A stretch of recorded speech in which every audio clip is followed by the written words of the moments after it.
Setelah kita tahu bahwa proses safety management itu adalah ternyata hazard yang tidak terlihat, dan kita mulai mencanang-canangkan tentang potensi bahaya dari suatu ketidakefisienan suatu pabrik dalam mengerjakan prosesnya, yaitu mengolah bahan baku menjadi produk tadi. Kita harus tahu nih untuk menerapinnya apa. Tentu kita punya tools dan guidance-nya yang bisa aku share di video ini. Aku simpulkan menjadi dua. Yang pertama itu adalah JSA. JSA itu adalah Job Safety Analysis. Dan yang kedua itu ada HIRAC, Hazard Identification, Risk Assessment Control. Keduanya hampir sama, guys. Keduanya sama. Sama-sama apa sih? Sama-sama mereka itu mengidentifikasi bahaya dan rutenya. Aku kasih contoh kayak kita memasak nasi tadi. Dari mulai kita mengambil beras, masukin ke dalam panci, itu punya potensi bahayanya. Entah saya kepleset, entah kompor gasnya lagi nggak stabil, itu potensi bahaya yang saya rincikan yang mungkin dapat terjadi di proses saya. Itu dia. Jadi itu adalah JS, itu adalah kesamaan dari JSA dan HIRAC gitu ya. Nah, nanti aku akan kasih tahu perbedaannya apa di next video ya. Tapi kita konsepnya bukan hanya situ, itu toolsnya. Jadi intinya sama-sama kita menuliskan, mengklasifikasikan. Setelah dilistkan potensi bahayanya apa, kita klasifikasikan mana yang potensi bahayanya itu tinggi, menyebabkan saya patah tulang atau kematian, atau klasifikasi rendah, kemudian klasifikasi sedang juga ada. Nah, barulah kita concern ke yang klasifikasi tinggi dulu untuk mencegahnya apa gitu ya teman-teman. Jadi kalian harus listkan dulu potensi bahaya dari proses kalian apa. So, dengan begitu kalian harus tahu prosesnya itu apa. Oke. Kemudian itu dikembangkan lagi sebelum kita itu JSA dan HIRAC itu dibuat ketika pabrik sudah beroperasional. Ada satu lagi kembangan dari JSA dan HIRAC itu, namun levelnya tuh lebih tinggi lagi. Itu namanya HAZOP, teman-teman. HAZOP itu adalah Hazard Operationality Study. Aku nggak akan bahas tentang HAZOP di video ini karena HAZOP itu punya pengertian khusus lagi. Oke, nah ini ada 4 huruf yang aku simpulkan supaya kalian memahami apa sih aku harus mulai dari mana, aku harus ngerjain dari apa gitu ya. Jadi nggak ada yang rumit selama kita mau dan mulai mengkonsentrasikan pikiran kita. Oke. Jadi kita mulai dari mana? Dari 4 huruf ini guys, yaitu P, C, D, dan R. Kita plan dulu, do, kemudian check, dan kemudian kita review. Jangan kebalik. Oke? Kita mulai dari plan. Plan adalah merencanakan segala sesuatu program kerja kita. Kita udah punya tujuan dong. Tadinya kita mau plan kita tuh selamat. Ingat ya, bukan hanya selamat, tapi prosesnya juga. Ya kayak tadi aku kasih contoh simple memasak nasi tadi itu, kita pastikan proses kita tuh juga dia beroperasi dengan selamat dan dengan ketentuan-ketentuan selamat tadi. Oke? Nah, itu adalah plan kita, itu adalah tujuan kita. Terus kita merencanakan nih sebelum dia beroperasi, sebelum kita nyuruh orang untuk mengoperasikan pabrik, kita membuat rencana kerja, rencana safety, itu ada di plan namanya. Nah, itu biasanya tertuang di dalam HSE policy dan objektif target pencapaian yang dapat diukur. Jadi HSE policy itu adalah suatu kebijakan. Misalnya nih, suatu perusahaan itu ingin tidak ada accident atau sering disebut dengan zero accident. Nah, itu disebut dengan zero accident itu ketika dia disebut dengan zero accident, dia akan melakukan segala hal untuk mencapai zero accident tadi itu merupakan suatu plan yang bagus gitu, dan itu masuk ke dalam plan. Kita akan melakukan training A, training B, itu plan karena kita sudah tahu potensinya nih pekerja saya mungkin nggak akan tahu tentang ini, jadi saya harus training ini itu gitu ya.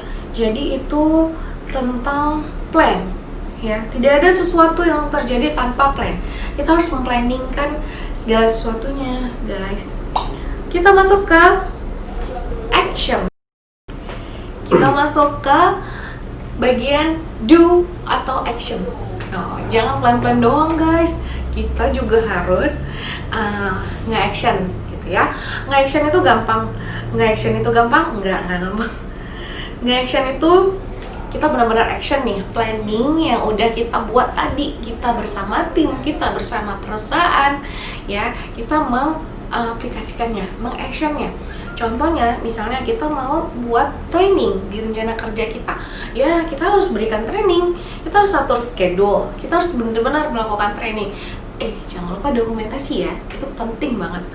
Kemudian kita juga misalnya nih, kita tahu bahwa orang-orang yang ingin mengoperasikan alat berat misalnya, itu harus punya lisensi kan.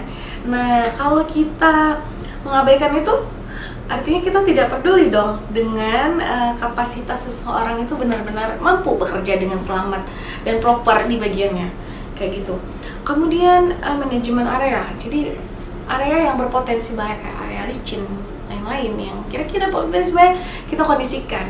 Itu adalah contoh-contoh action, dan masih banyak banget action dari rencana kerja kita. Intinya doing something for real, nggak di plan. Plan itu kan masih angan-angan nih. Kalau action udah kita lakuin yang kita planin. Kemudian next video. Oke, kita udah nge-plan, kita udah melaksanakan plan kita. Sekarang kita masuk ke poin cek. Jangan lupakan poin ini guys. Ini adalah poin untuk meng-cross check, untuk melihat apakah action dengan plan kalian sudah berjalan sesuai rencana. Kalian ceknya itu dari mana sih? Report. Segala sesuatu yang dilakukan harus di-report dan didokumentasikan. Ya, itu adalah bukti bahwa sinkronisasi antara action dan plan kalian. Oke, kemudian ada record, ya, udah otomatis kalau ada record pasti ada report. Itu disimpan selalu, nggak hanya untuk buat report terus dibuang gitu, enggak. Kita harus punya recordnya. Kemudian ada internal audit. Kita audit nih teman-teman kita yang ada di pabrik. Ayo, yang ini harus ada lisensi ini, yang ini sudah training ini belum, yang itu sudah training ini belum, atau perekrutan apa gitu yang penting. Itu kita ngecek lagi SIM-nya, ya. Report ini udah belum, report itu udah belum, kita ngecek lagi deh semuanya, manajemen areanya semuanya, ngecek lagi reportnya, kumpulin semuanya. Kemudian kita harus menghadapi external audit. Menurut kita udah nilai 90 nih, udah baik, udah oke. Tapi begitu kita harus tahu juga penilaian orang lain terhadap performance kerja kita. Ya, itu namanya external audit. Ada pihak lain yang akan mengaudit kita untuk melihat indikator SMK 3 kita di perusahaan kita. Kayak gitu guys. Jadi kalian harus lihat juga penilaian dari external audit.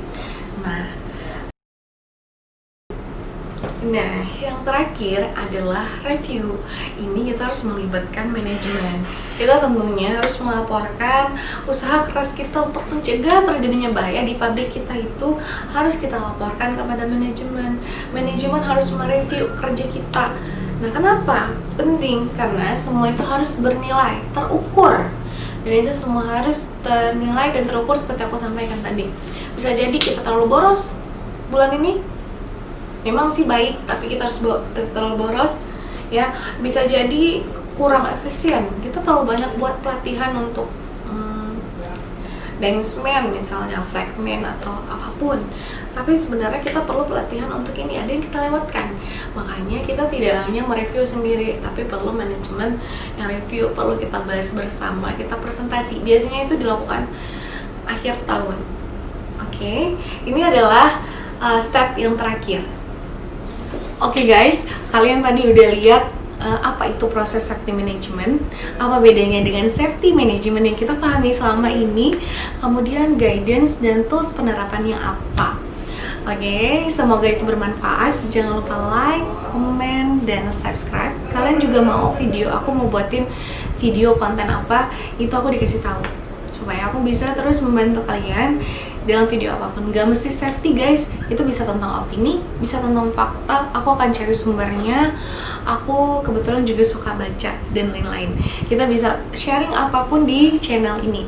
Jangan malu gitu ya. Juga ikutin terus Instagram sharing.learning. Karena disitu aku akan share yang akan aku share nanti. Oke, terima kasih atas waktunya. Assalamualaikum.